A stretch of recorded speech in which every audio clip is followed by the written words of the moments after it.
G'day guys and welcome back to the Fixit Fingers workshop. Today I have got what was one of the first Kreg 720 Pros in the country that's been sitting in a box for a couple of months, but I've got a project that needs it, so today we're going to go through how to assemble this step by step. There are a few pieces involved, not a review per se. Give me a couple of months with it and I'm going to compare it to my K5. For now, let's see what you get in the box and how we put this thing together.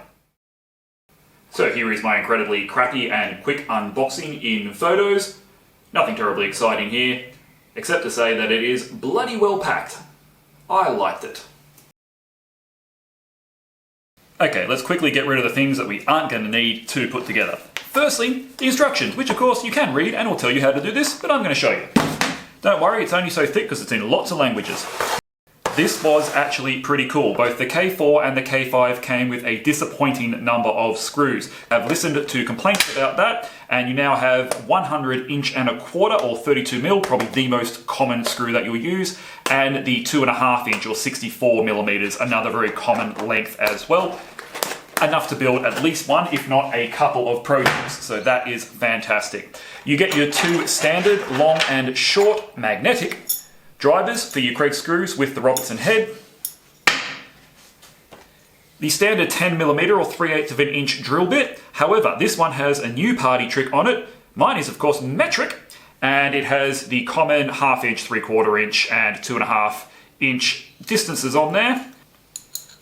And this nifty little stop collar. The new thing is that you don't have to use the jig to set up anymore. If I want 3/4 inch or 19mm, I simply put the window onto 19mm, get the supplied key, lock it in, and I'm instantly ready to drill through 3/4 19mm material. The key as well is great because it has this little measuring guide on the side of it.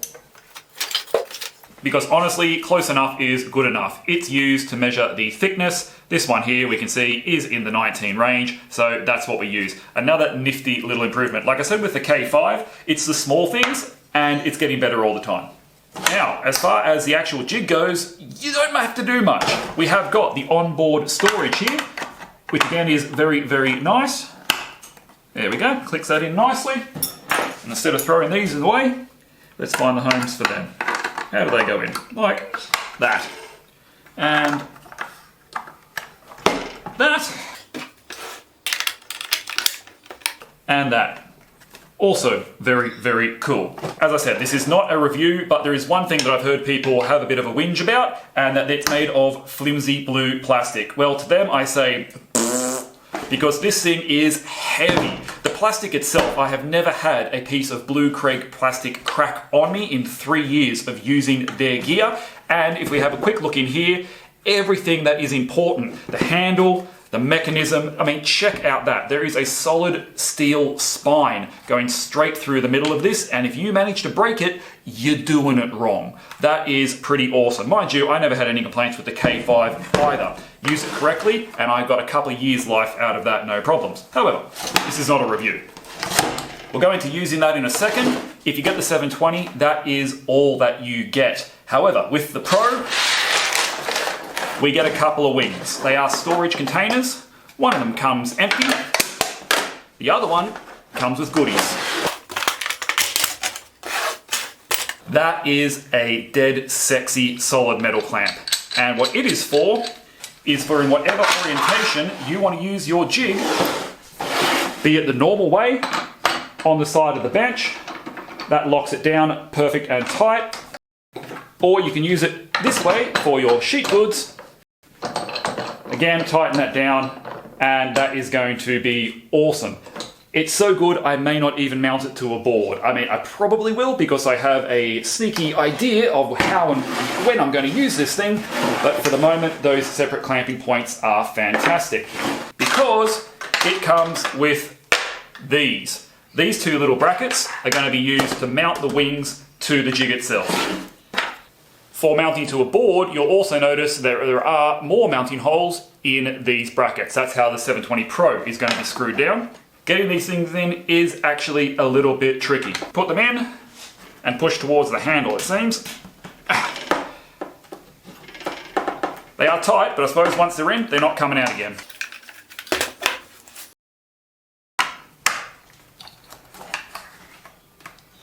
go. Alright, so we got our hinges with the mounting screws in them. Next up, we grab our wings. This is the heavy one. And they are going to go into our brackets with the hinges pointed towards the front of the jig. Also has a lovely little scale on here.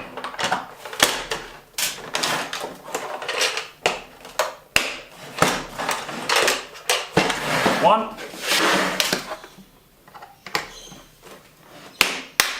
Two, snap, snap. That is our operating surface. For storage, which is how I think I'll keep mine to begin with, we've got the two little tabs either side, which can be locked in. You can then pick up the whole thing and fit it nicely away on a shelf somewhere, like so.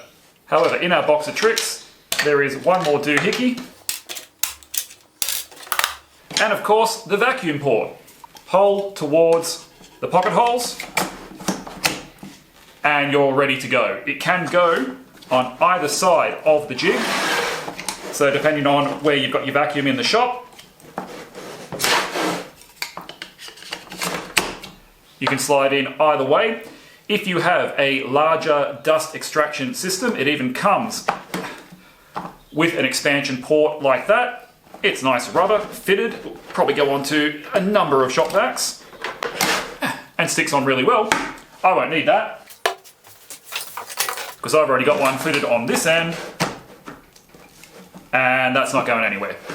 If you have the Micro or the XL drill guide, you can squeeze these tabs on the side and that will pop out the standard guide that comes with it. I don't have those yet, maybe in the future. For the last little party trick, we have a movable stop. It's the most complicated part of assembly of the whole damn thing. Captured nut into there. Flip that upside down. Into there. That into there. And then the little dovetail into there. Your stop can now ride on either side of the jig to give you repeatable spacings. Tighten that down. Not going anywhere.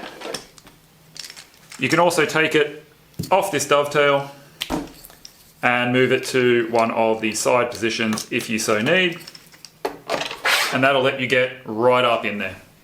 Of course, the big song and dance with the 720 over any other Kreg system is the auto adjust. Up to that thickness, it will automatically adjust the pressure. It has got the standard Auto-Maxx dial in, dial out. This is pretty much on medium power for the moment, and how I'm going to leave it. Don't over crank it. That's how you put stress on it. It's completely unneeded. You've got the anti-slip grip max stuff here, and we've got our choice of pocket holes. Just going to do a standard piece of 19mm 3/4 inch, and if I wasn't clamped down I could easily pick up the jig with that. Dust on, let's drill some holes.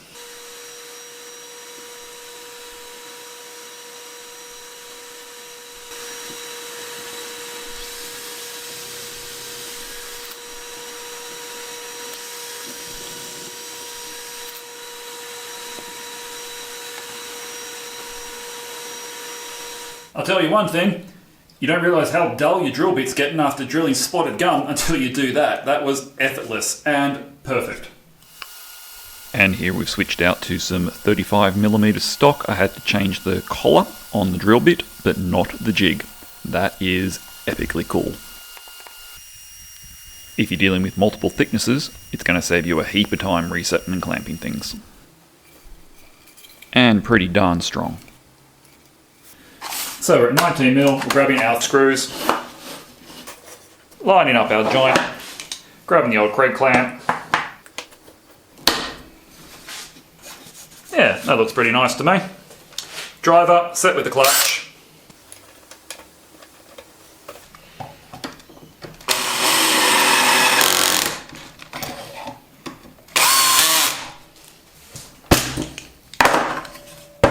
Bang.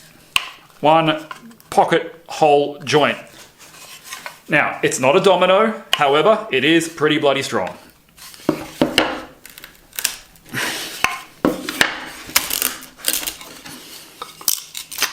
You can break it with effort, but that's not the point of this, is it? it works and it works well. The job is done beautifully with the new 720 jig. That's how you set one up. As I said, give me a few months playing with it and I'll give you any of the pros and cons compared to the K5. That's it for this episode of Fixit Fingers. I'll catch you on the next one with a workshop build based on some clamps. We're making a table. See you then.